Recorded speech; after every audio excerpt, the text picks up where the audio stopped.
This week in our series, we tell the story of the European settlers who established colonies in the American Northeast in the 1600s.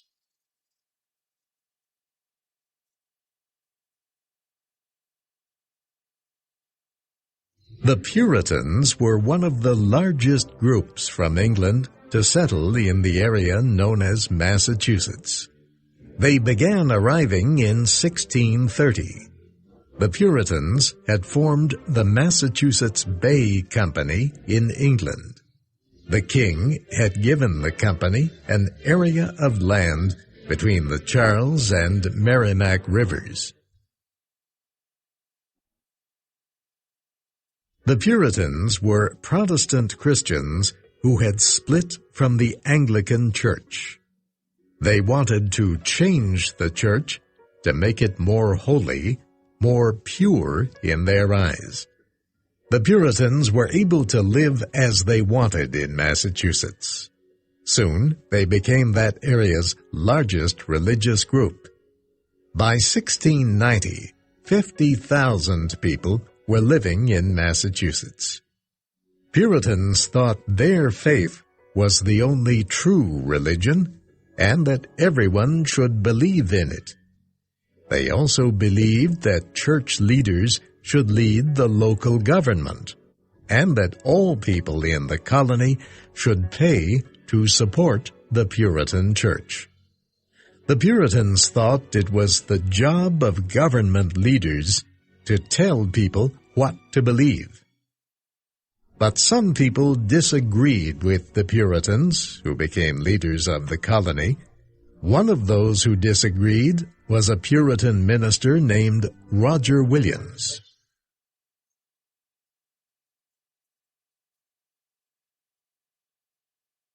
Roger Williams believed, as all Puritans did, that other European religions were wrong.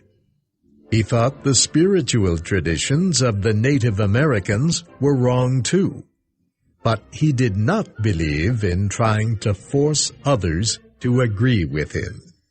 He thought that it was a sin to punish or kill anyone in the name of Christianity, and he thought that only members of the church should have to pay to support the church. Roger Williams began speaking and writing about his ideas. He wrote a book arguing that it was wrong to punish people for having different beliefs. Then he declared that the European settlers were stealing land that belonged to the Indians. He said the King of England had no right to let people settle on land that was not his.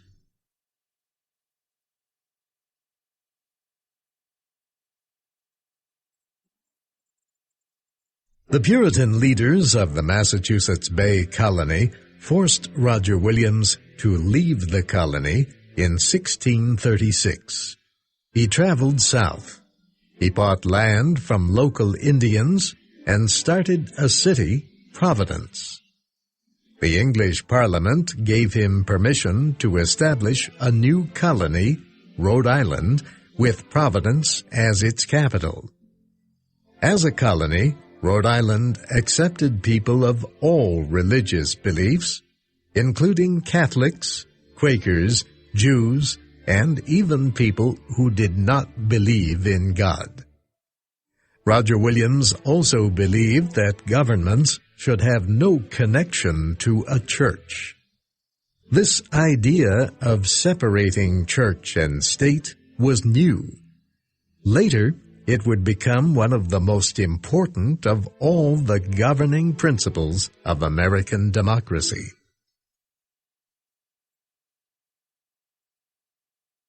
Other colonies were started by people who left Massachusetts to seek land.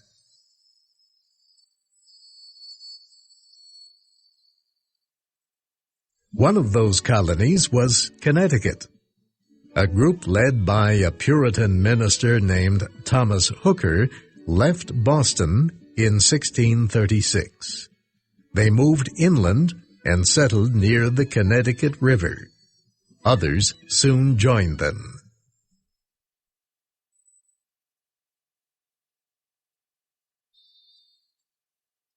Other groups from Massachusetts traveled north to find new homes.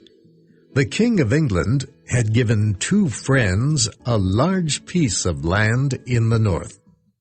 The friends divided it. John Mason took what became the colony of New Hampshire. Ferdinando Gorgas took the area that later became the state of Maine. Maine was never a colony. It remained a part of Massachusetts until the United States was established in 1776.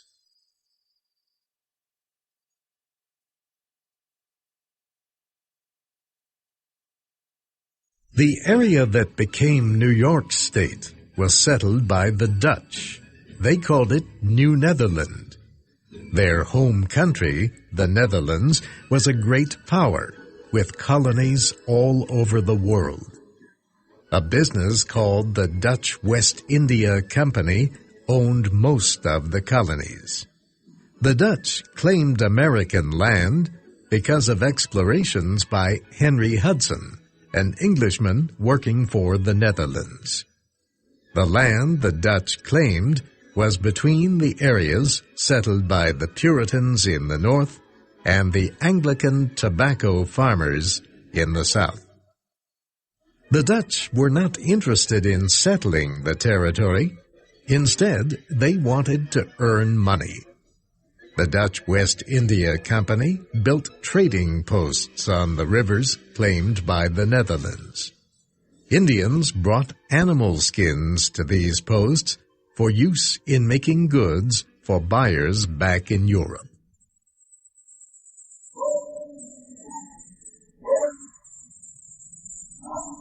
In 1626, the Dutch West India Company bought two islands from the local Indians.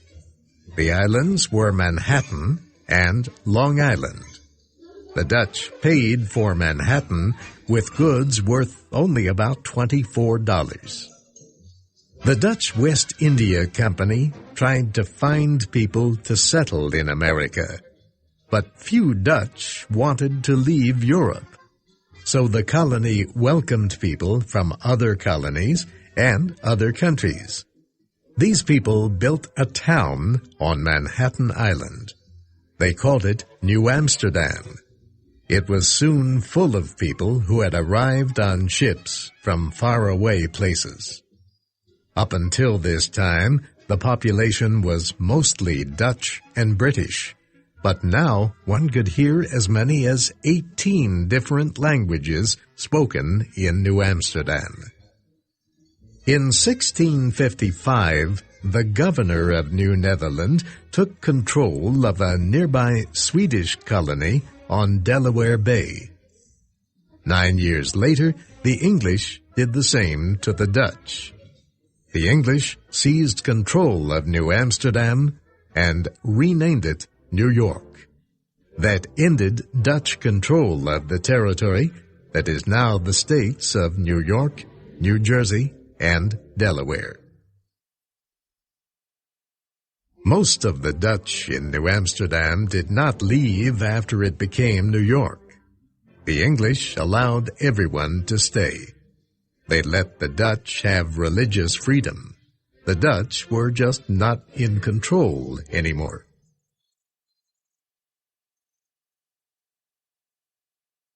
The Duke of York owned the area now. He was the brother of King Charles II of England. The king gave some of the land near New York to two of his friends. Sir George Carteret and Lord John Berkeley established a colony. They called it New Jersey, after the English island where Carteret was born. The two men wrote a plan of government for their colony. It created an assembly that represented the settlers.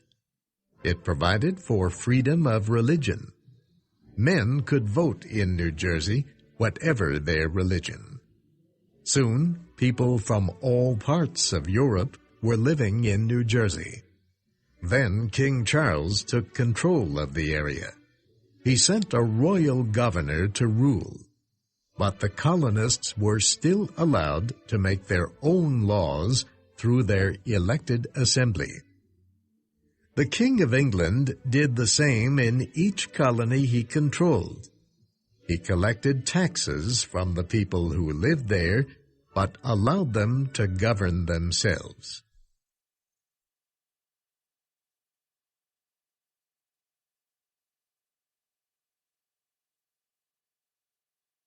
One religious group that was not welcome in England was the Quakers. Quakers called themselves Friends. They believe that everyone has an inner light that leads them to God. Quakers believe they do not need a religious leader to tell them what is right, so they had no clergy.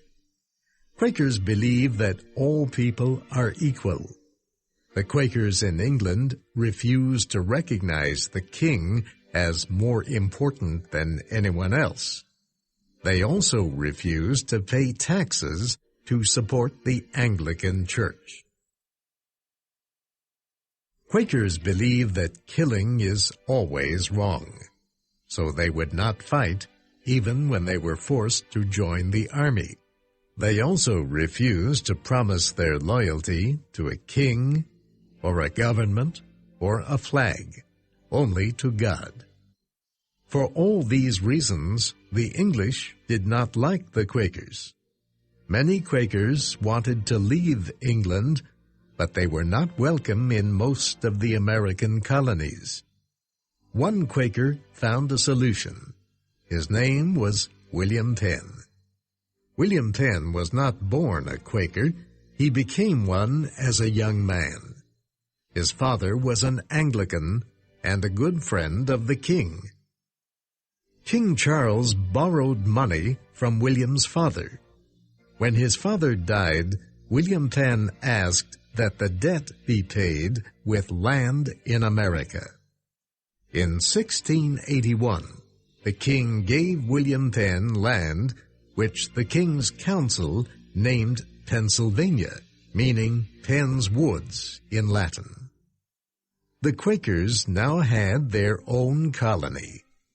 William Penn said the colony should be a place where everyone could live by Quaker ideas. That meant treating all people as equals and honoring all religions. It also meant that anyone could be elected as a leader. In most other colonies, people could believe in any religion, but they could not vote or hold office unless they were a member of the majority church. In Pennsylvania, all religions were equal. The colonizing of America also spread to the South. The farming economies of these areas came to depend on slavery as a source of labor. It would also lead, 2 centuries later, to a civil war that nearly tore the nation apart.